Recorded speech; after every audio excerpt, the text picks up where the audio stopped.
Muy bien. Esto de acá, que parece una imagen tediosa, pero digamos es la mejor imagen para entender un mecanismo complejo del riñón, que se conoce con el nombre de gradiente de concentración medular, o también conocido con el nombre de mecanismo de contracorriente. Mecanismo de contracorriente, ¿ya? Entonces, ¿qué es la gradiente de concentración medular o mecanismo de concentración, ¿no? De contracorriente? Consiste en lo siguiente, miren. Esta es la corteza del riñón, nos ubicamos, corteza, la parte superior, y la parte inferior es la médula. Entonces, se ha visto que conforme uno está en la corteza, miren cuánto es la osmolaridad, como el plasma, miren, 280. La corteza renal es isotónica con el plasma. Pero si voy bajando, miren, me meto a la médula, 300. Sigo bajando más, 500. Sigo bajando más, 700. Sigo bajando más, 975. Y lo máximo, 1200. Entonces, ¿qué pasa conforme vamos bajando a la parte más profunda de la médula? Aumenta la osmolaridad. O sea, acá estamos en una concentración hiperosmótica. Hiperosmótica. Conforme nos vamos bajando a la médula. Eso quiere decir que la corteza es isotónica y la médula es hipertónica. La médula es hipertónica. Entonces, ¿para qué sirve eso? Eso sirve para ahorrar agua. Esa es la conclusión final. Porque el riñón bota bastante soluto en poca agua. Eso lo hace mediante esta hipertonicidad de la médula, ¿ya? Entonces, ¿cómo se forma esta hipertonicidad de la médula? Mediante lo siguiente. Acá el que hace este mecanismo de contracorriente es el asa de Henle, que es el que está ubicado en la médula renal. Entonces el asa de Henle tiene doble función que habíamos mencionado. La rama descendente no dejaba transportar solutos. Simplemente se dedicaba a, como están viendo en la imagen, reabsorber agua. ¿Qué hace el asa descendente? Reabsorbe agua. ¿Ya? Reabsorbe agua. De tal manera que, ¿qué es lo que está haciendo con la orina? Miren, dentro del túbulo, miren. Si le quito agua a la orina, la voy a concentrar. ¿Y cuánto es la concentración máxima de la orina? Miren, 1200 miliosmoles. Esa es la concentración. Entonces, cuando la orina pasa por la rama descendente, ¿qué es lo que está haciendo? Se está concentrando. Se está concentrando la orina, porque le estoy quitando agua. Pero cuando sube por la rama ascendente, sobre todo la rama gruesa, ¿qué es lo que hace la rama gruesa ascendente? Miren, reabsorbe solutos. ¿Qué va a reabsorber? Sodio, potasio, 2 cloros. Sodio, potasio, 2 cloros. Por lo tanto, esta rama ascendente lo que está haciendo es quitarle solutos a la orina. Por lo tanto, ¿qué está haciendo? Miren, la va a diluir a la orina. ¿Por qué diluye a la orina? Porque le estoy quitando solutos. Entonces la rama ascendente se encarga de la dilución de la orina, ¿ya? Entonces tengan ese concepto claro. La rama descendente concentra la orina y la rama ascendente diluye la orina, ¿ya? Diluye la orina. Ahora, estos dos mecanismos que al final uno concentra y el otro diluye, al final, miren, también participa el túbulo colector, porque estamos en la médula. ¿Qué parte del túbulo colector? El túbulo colector medular. Y habíamos dicho que en el túbulo colector medular, ¿quién participa? La ADH. Ahí trabaja la ADH, en el túbulo colector medular. ¿Y qué es lo que hace la ADH? Reabsorbe agua, porque abre acuaporinas y reabsorbe agua. Y acá está el gran detalle, miren en el gráfico, ¿con quién se está reabsorbiendo el agua? Miren, ¿con quién se reabsorbe el agua? Con urea. La ADH no solo te hace meter agua, sino también te hace reabsorber la urea. ¿Y la urea dónde se va a quedar? Miren, en el intersticio. En el intersticio. Ojo, la urea se reabsorbe y se queda en el intersticio. ¿De quién? De la médula. De la médula. De tal manera que vuelve a la médula hipertónica. Vuelve a la médula hipertónica. ¿Ya? Entonces, si ustedes se preguntan, ¿por qué la médula es hipertónica? Porque esto es un circuito, no es aislado. La médula es hipertónica porque el ADH, al reabsorber agua, reabsorbe urea. Al reabsorber urea, esa urea se queda en el intersticio. Y eso permite que la médula esté hipertónica. Pero la pregunta es, ¿quién permite que actúe la ADH? Este mecanismo que hemos visto de concentración y dilución.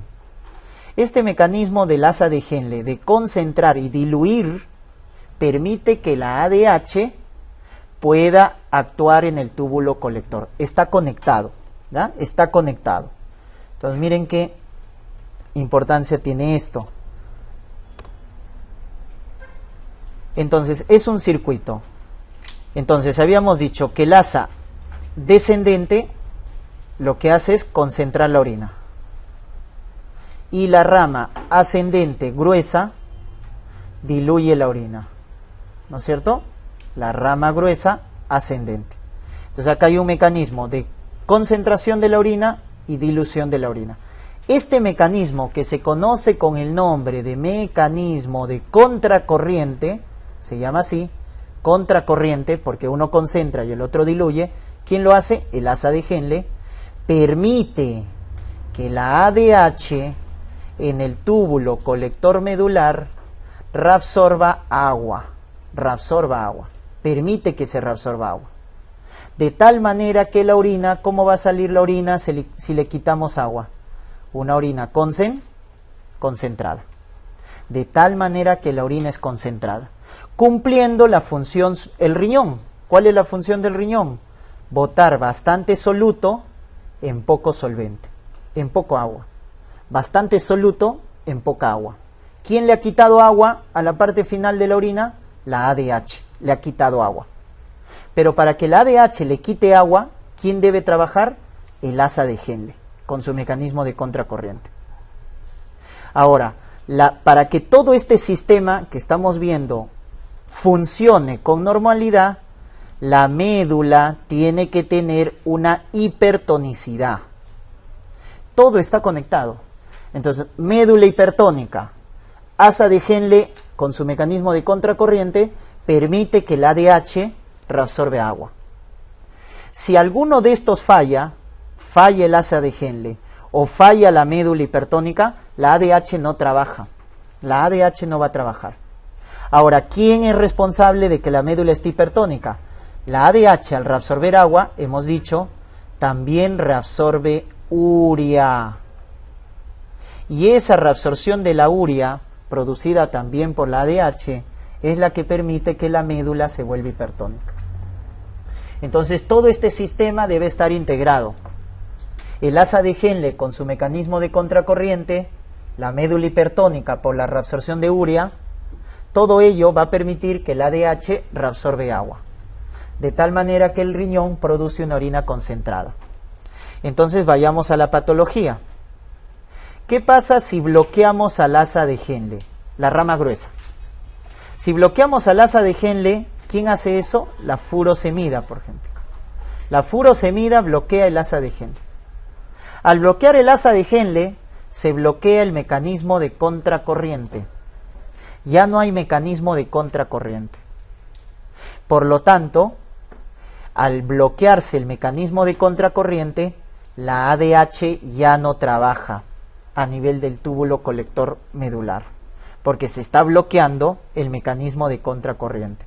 Por lo tanto, la orina, ahora ya la orina, como no trabaja la ADH, se va a producir una orina diluida.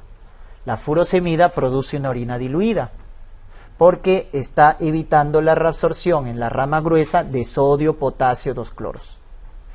Al no reabsorberse agua, porque está bloqueada la ADH, ya que se ha bloqueado el mecanismo de contracorriente, tampoco se reabsorbe urea. Por lo tanto, se pierde esta hipertonicidad de la médula. Por lo tanto, el túbulo del riñón, porque esta es la función del túbulo, el asa de Henle es el túbulo del riñón, está perdiendo esa capacidad. ¿De qué? De concentrar la orina. La orina pierde la capacidad de concentrar, porque como están viendo, ahora la orina es diluida. De tal manera que la furosemida bota bastante sodio en la orina. Miren, acá hay bastante sodio con agua, entonces excreta bastante sodio, pero también bota bastante agua. Por lo tanto, a nivel del plasma, ¿qué es lo que está produciendo la furosemida? Bota sodio y bota agua. Sodio sobre agua es natremia. Entonces, la furosemida, al botar bastante sodio y botar bastante agua, lo que está generando es una leve, porque al botar los dos, de numerador y denominador, estos se cancelan, está produciendo una leve hiponatremia con orina diluida. Por eso la furosemida es el diurético más potente, porque te bota bastante agua en la orina, bajándote la precarga, pero no te altera el sodio mucho. Te genera hiponatremia, pero es leve. En cambio, miren cómo ha actuado la furosemida. En cambio, si vemos la acción de la tiazida, miren lo que hace la tiazida. Entonces repetimos el mismo circuito. La rama descendente, ¿no es cierto? Hemos dicho, concentra la orina. La rama ascendente, rama gruesa ascendente, diluye la orina. Esto se conoce con el nombre de mecanismo de contracorriente. Este mecanismo de contracorriente del asa de Henle hace que la ADH reabsorba agua. Se reabsorbe agua y se reabsorbe urea. Y esta urea permite que la médula sea hipertónica. Y ese es el funcionamiento normal. Pero cuando trabaja la tiazida, ¿dónde trabaja la tiazida? Entonces acá, ustedes recordarán, la tiazida trabaja en el túbulo distal, no trabaja en el asa de Henle. Trabaja en el túbulo distal. De tal manera que la tiazida, al trabajar en el túbulo distal, no bloquea el mecanismo de contracorriente. El mecanismo de contracorriente que está en la médula está normal, sigue trabajando. Por lo tanto, lo que te hace la tiazida es botarte sodio, porque bloquea la reabsorción de sodio a nivel distal. Pero ¿qué pasa con el agua? Como el mecanismo de contracorriente sigue funcionando, la ADH sigue reabsorbiendo agua. Por lo tanto, la orina sigue siendo concentrada. Es decir, bastante soluto y poca agua. Entonces, como te estás dando cuenta, la tiazida te bota sodio y casi no te bota agua. ¿Por qué no te bota agua? Porque la ADH sigue trabajando. Y la ADH lo que va a hacer es reabsorber agua, perdón. Por lo tanto, miren qué va a pasar ahora en el plasma con las tiazidas. Va a botar sodio, pero el agua casi no se altera, porque la ADH ha reabsorbido agua. Entonces, si el numerador disminuye y el denominador se conserva, entonces hablamos de un número que va a bajar drásticamente. O sea, vamos a tener una hiponatremia severa. Hiponatremia severa, porque no modifica mucho el agua. Lo que está disminuyendo más la tiazida es solo sodio. En cambio, la furosemida te bota sodio y te bota agua. Pero como es un cociente, los dos se eliminan y la natremia, porque ojo, natremia no es sodio. Natremia es sodio sobre agua. Entonces al botarte los dos y al dividirse en el cociente se eliminan y te generan leve hiponatremia. Esta es la respuesta o la explicación de por qué la tiazida te genera más hiponatremia grave en comparación a la furosemida. Porque muchos tienen el concepto de que la furosemida, al ser más potente, te bota más sodio. Eso es correcto, pero te bota también más agua. Por lo tanto, el cociente se mantiene constante. Y como ven, te genera una leve hiponatremia. En cambio, ¿quién te va a generar hiponatremia severa? La tiazida. La tiazida te genera hiponatremia severa. Porque como hemos visto, el mecanismo de contracorriente no se altera. Por lo tanto, se sigue reabsorbiendo agua. ¿Ya? Conclusión, para que tu orina sea concentrada, la médula tiene que estar hipertónica, tiene que darse el mecanismo de contracorriente y la ADH va a trabajar normalmente. ¿Estamos? Entonces, muy importante esta hormona, la ADH, porque permite formar una orina concentrada, que es la función del riñón, ¿no? Perder poca agua y botar bastantes solutos. ¿Quién la produce? La produce el hipotálamo, el llamado núcleo supraóptico principalmente, ¿no? El supraóptico. Porque el paraventricular produce principalmente oxitocina. El supraóptico produce principalmente ADH. ¿Quién estimula la secreción de ADH? Miren, cuando aumenta la osmolaridad. Entonces acá viene el concepto de osmolaridad plasmática.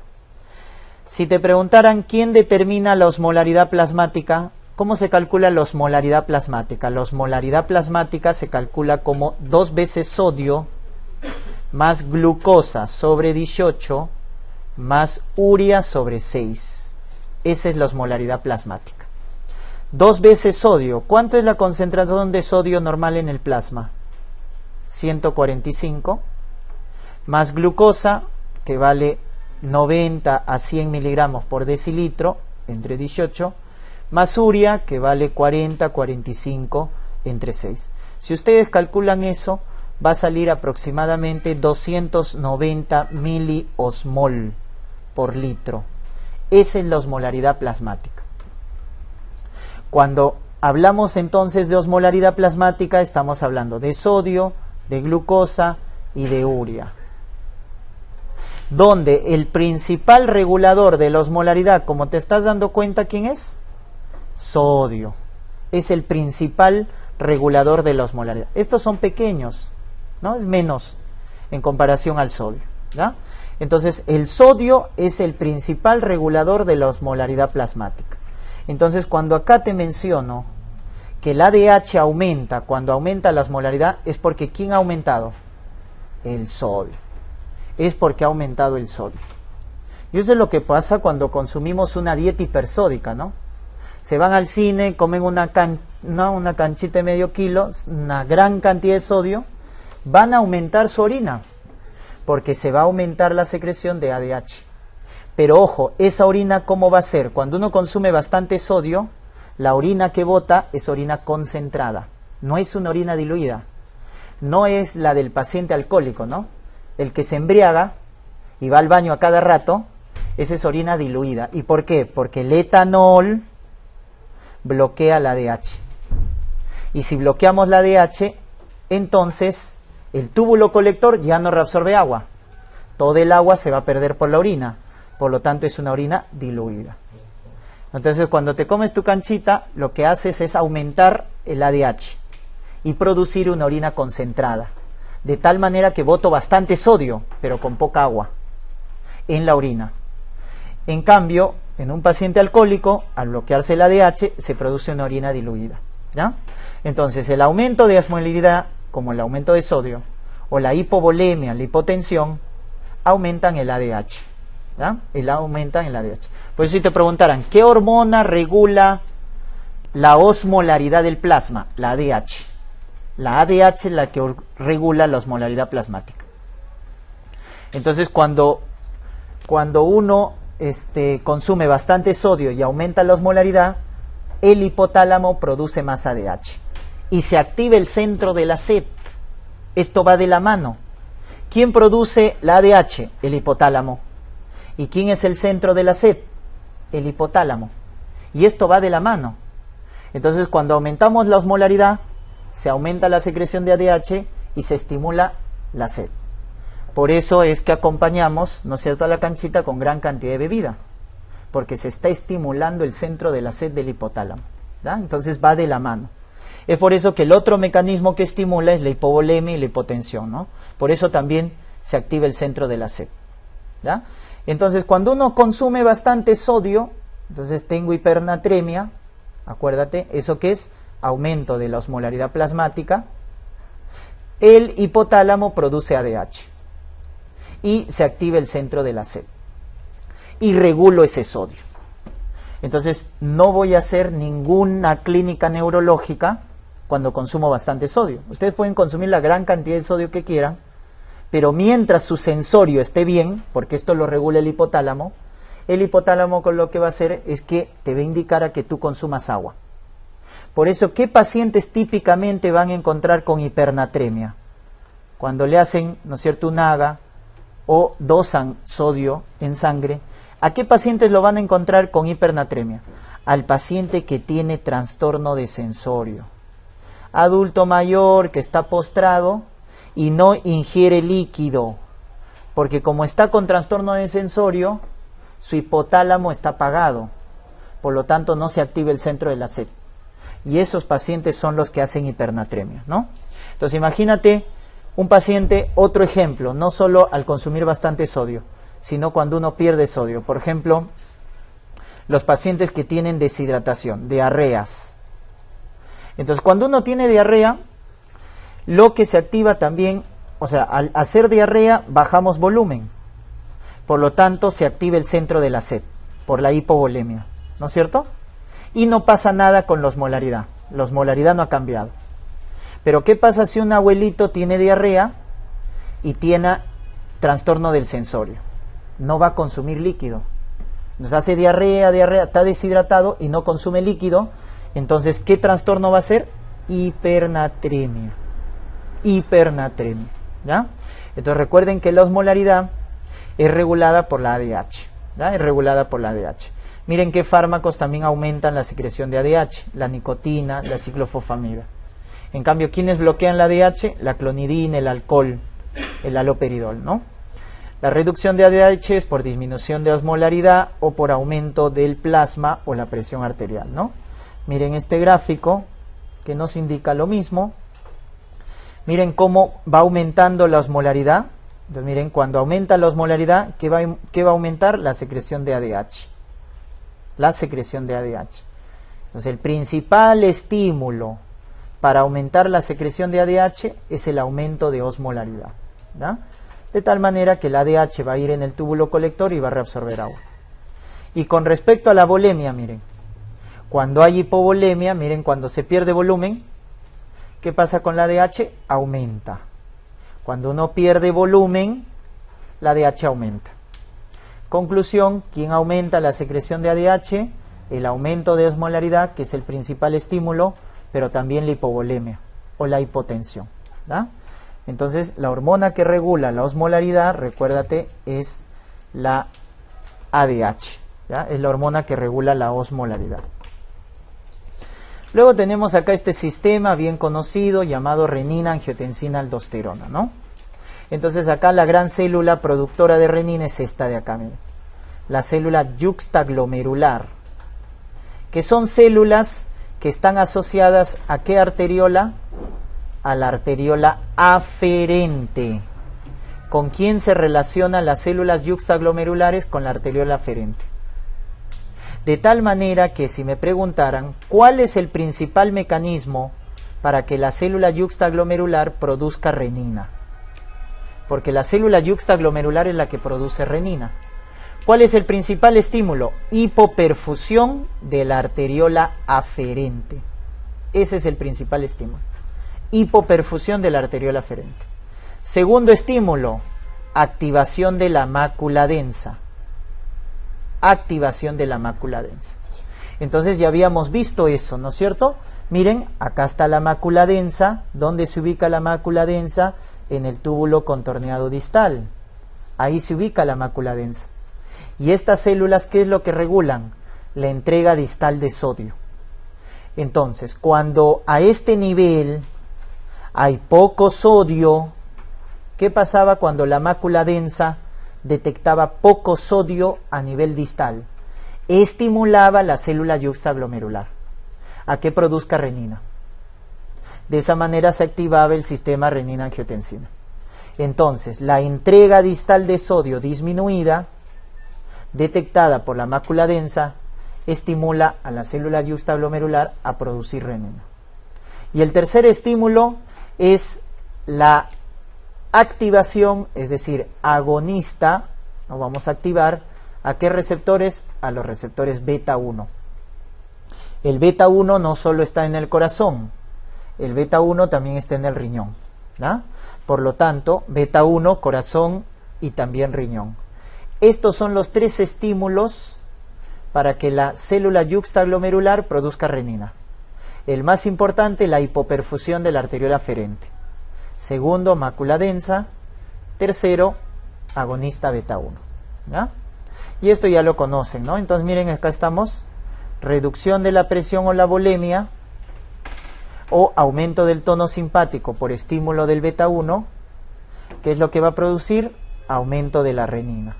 ¿Ya?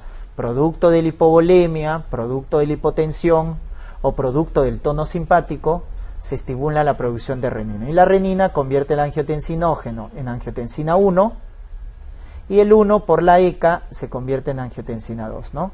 Y este es el metabolito activo, la angiotensina 2, que va a producir el aumento de aldosterona, va a producir la vasoconstricción y va a aumentar la reabsorción de sodio y agua. ¿En qué parte de la nefrona activa la reabsorción de sodio y agua? En el túbulo contorneado proximal. Ahí activa la reabsorción de sodio y agua, ¿no? En el túbulo contorneado proximal, la angiotensina. ¿Y cuál era su efecto deleterio que habíamos visto en cardiología?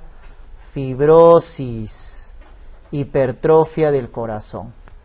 La angiotensina produce remodelado del corazón. Por eso el gran fármaco antirremodelador es los YECAs.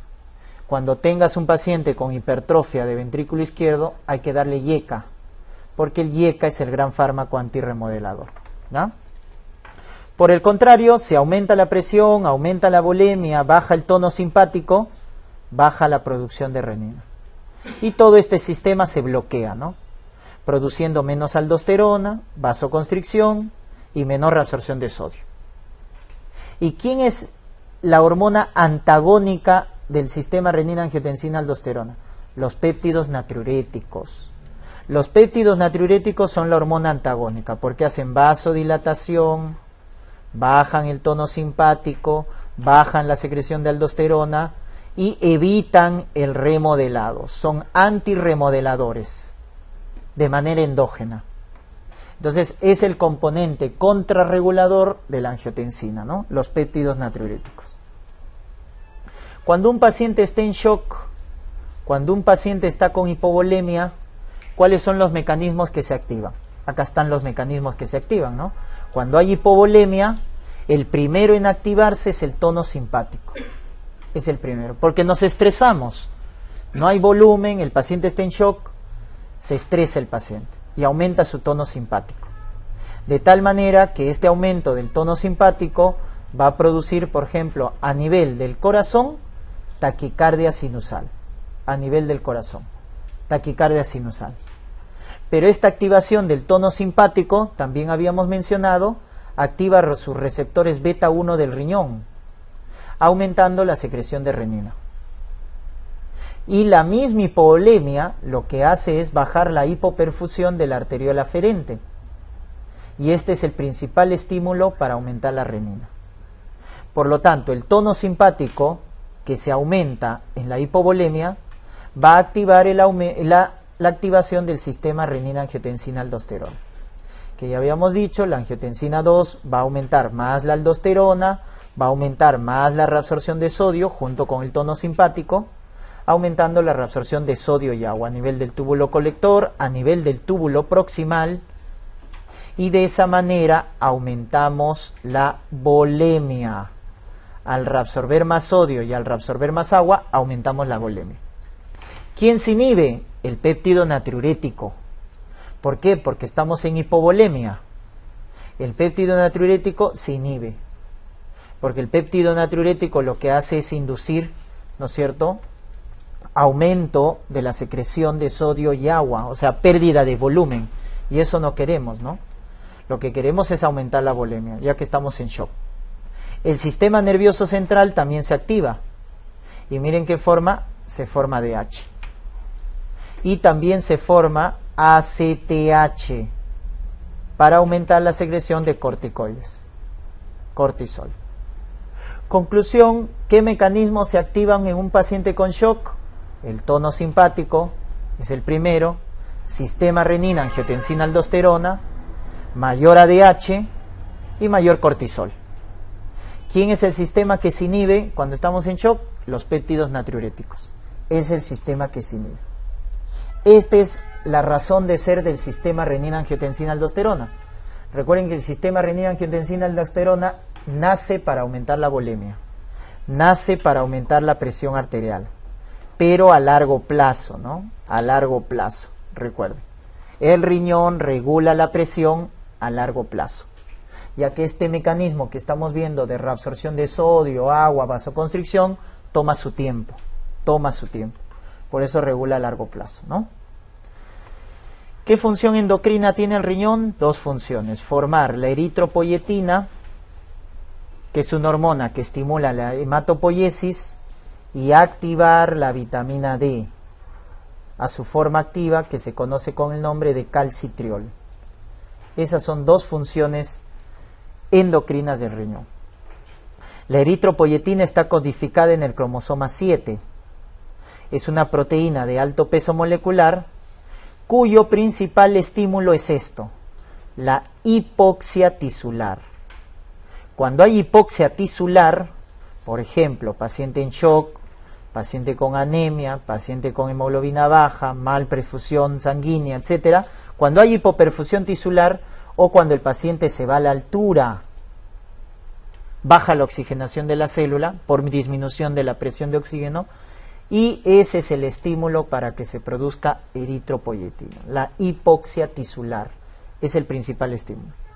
¿Qué parte del riñón produce eritropoyetina? El endotelio de los capilares peritubulares son los que producen eritropoyetina. ¿Y dónde están los capilares peritubulares? En la médula renal. Entonces la médula es la que produce eritropoyetina. De tal manera que va a estimular a los precursores de los glóbulos rojos. Ojo, la eritropoyetina no estimula al reticulocito. Los receptores de eritropoyetina están ubicadas en las unidades formadoras de colonias y en los proeritroblastos. O sea, los receptores de eritropoyetina están en las células precursoras, no en el reticulocito, no en el glóbulo rojo maduro. Entonces, está en los precursores, los receptores de la eritropoyetina, ¿no? ¿Cómo se llama su receptor? Su receptor, ¿no es cierto? Como pueden ver acá, es un receptor que activa, ¿no es cierto?, vías de transducción para estimular la hematopoiesis. Su receptor es un heterodímero, ¿no? Tiene dos componentes, es un heterodímero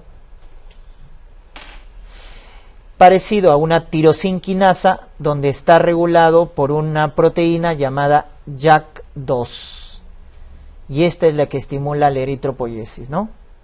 JAK2. Entonces, el receptor de la eritropoyetina es un receptor tirosinquinasa regulada por una proteína llamada JAK2, que es codificada por el gen del mismo nombre, gen JAK2. Por eso, si ustedes se recuerdan, si les preguntaran en un examen, en la policitemia vera, ¿cuál es el gen que está mutado? El gen JAK2. Este es el gen que está mutado. Porque en la policitemia, la mutación de ese gen hace que la eritropoyetina sea más sensible a la estimulación de a la hematopoiesis, ¿no? Produciendo más glóbulos rojos, produciendo policitemia vera.